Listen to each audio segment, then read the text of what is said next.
समस्त सम्मानित किसान साथियों, उत्तम किसान यूट्यूब चैनल के माध्यम से हमारे जिमी कंद की खेती करने वाले किसान भाई, ओल की खेती करने वाले किसान भाई, सूरन की खेती करने वाले किसान भाई, आज हमारे सम्मानित किसान साथियों की एक डिमांड थी, मांग की थी कि खरपतवार पर हमको वीडियो चाहिए, तो उस पर आज चर्चा होगी। सभी सम्मानित किसान साथियों, जो भी हमारे किसान भाई जिमी कंद की खेती करते हैं, वोल की खेती करते हैं, सूरन की खेती करते हैं, सबसे पहले अपनी क्षेत्रीय जलवायु, थोड़ा पीछे कैमरामैन बढ़ते रहिए, क्षेत्रीय जलवायु के अनुसार आप चुनाव कर लीजिए कि किस महीने में हमको जिमी कंद की बिजाई करनी है। जिमी कंद की बिजाई का जो सर्वश्रेष्ठ महीना है वो मार्च का महीना। मार्च महीने में आप जिमीकंद की बिजाई कर दीजिए। जिमीकंद की बिजाई करने के बाद यदि आप अतिरिक्त मुनाफा लेना चाहते हैं तो इस प्रकार आप सहफसली खेती कर दीजिए। ये तुरई की खेती है। सहफसली खेती करने से ये होगा कि एक बीघे में आपका 10 से 20 हजार रुपये प्रति बीघे के हिसाब से आपका प्रॉफिट हो जाएगा। ये आपका जो लेबर चार्ज हुआ या खाद जो भी प्रयोग किए हैं, पानी का पैसा लगा है, उसमें ये पैसा निकल जाएगा। अगर आपके पास जिमीकंद का बीज घर का है तो समझिए हमारी लागत कुछ नहीं लगनी। सबसे पहले किसान भाइयों, बड़े एरिया से आप कदापि जिमीकंद की खेती मत करिए। हमारे दूर दराज के किसान भाई मेरे नंबर पर फ़ोन करते हैं और कहते हैं कि मैं आपकी पूरी वीडियो देखता हूँ, जो भी वीडियो पड़ती है वो हम आपकी वीडियो देखता हूँ, और जो मैंने आपकी वीडियो देख करके स्टार्टिंग की है उससे मैं बहुत ही संतुष्ट हूँ।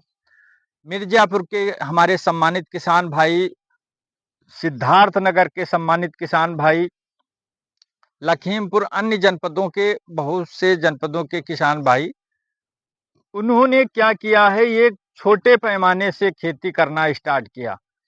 हमने पूछा कि कितने एरिया से आपने खेती स्टार्ट की है, तो बताया कि हमने मात्र 30 किलो से स्टार्ट की है खेती। 30 किलो से हम निरंतर एरिया बढ़ा रहे हैं। हमको बहुत खुशी हुई, क्योंकि एक तो उनका जो भी उसमें कमियां हैं उसमें सुधार होता जाएगा। अगर हम एकदम बड़े पैमाने पर खेती करते हैं तो एक ही बार में हमको ये जानकारी नहीं हो सकती है कि हमको इसमें क्या करना है। हो सकता है कि हम माइनस में भी जा सकते हैं। जैसे कि एक प्लाट पिछली बार उसमें 6 कुंटल बीज डाला गया था, और जब उसकी खुदाई हुई तो मात्र 1 कुंटल 42 किलो उसमें जिमीकंद निकला, छोटा बड़ा मिला करके। क्या व्यवस्थाएं संपूर्ण की गई उसमें। अब क्या कारण रहा, बारिश अधिक हो गई, जो भी सिस्टम गलत हुआ हो, वो प्रैक्टिकली रूप से जो उसकी वीडियो बिजाई करते वक्त और खुदाई करते वक्त दोनों वीडियो उसमें हमने बनाई है। तो सबसे पहले आप मार्च महीने का चुनाव करें। मार्च महीने में आप इसकी बिजाई कर दें। ठंडक में इसकी बिजाई कदापि न करें। कच्चे कंद की बिजाई कदापि न करें। जिस किसान भाई के पास इसका स्टोर लगा हुआ हो वहां पर देख लें कि कोई कंद गलन वाला तो नहीं है, कोई टुकड़ा इसका फंगस रहित तो नहीं है, उसमें किसी प्रकार का रोग लगा हो।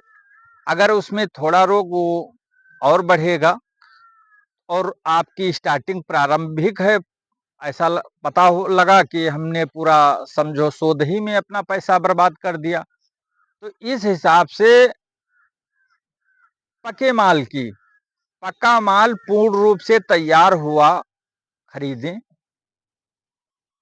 जिमीकंद जो ये अक्टूबर, नवंबर और दिसंबर महीने की खुदाई है, ये कच्चे माल की होती है।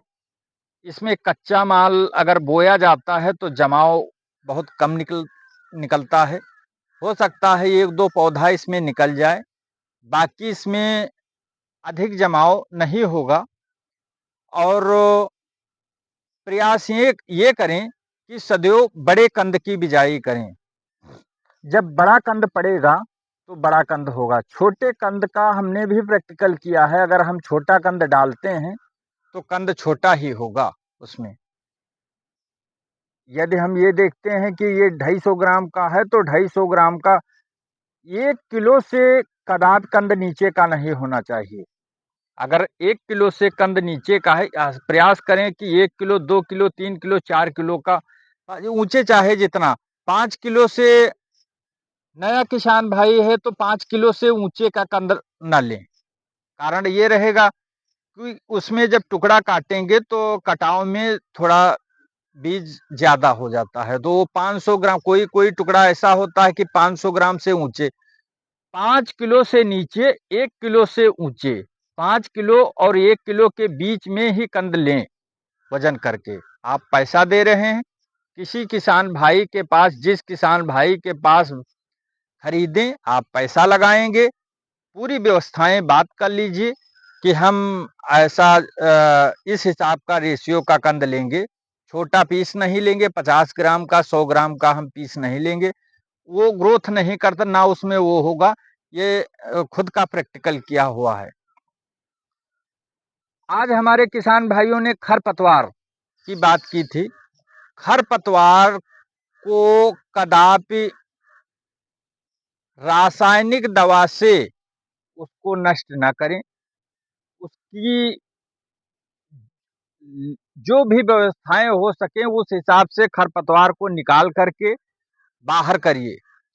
रासायनिक दवा का स्प्रे करने से समस्याएं होंगी। अगर आप रासायनिक, किसी भी रासायनिक का छिड़काव करते हैं तो ये समस्याएं हो जाएंगी।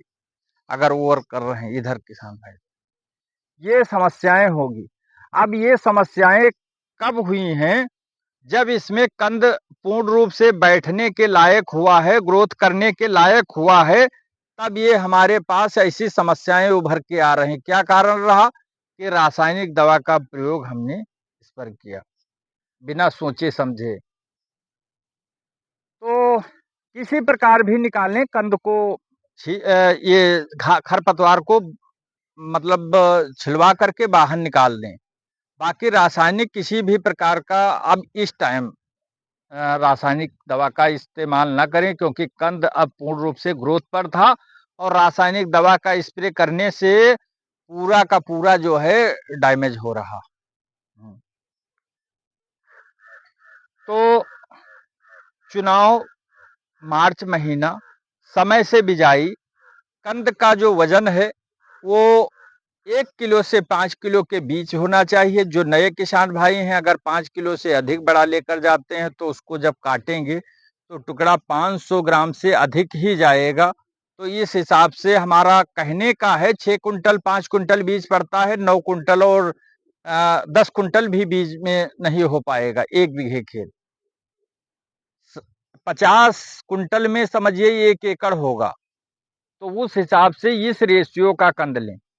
कंद देख लें कि पूर्ण रूप से पका है, कोई रोगग्रस्त तो नहीं है। और जो भी हमारे किसान भाई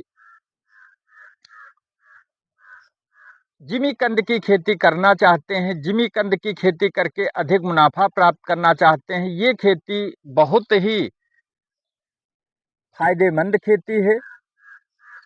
किसान भाई, आप अब जो भी आपके विचार हों उस इच्छा अनुसार आप कमेंट करिए, आपको तुरंत जानकारी दी जाएगी। धन्यवाद।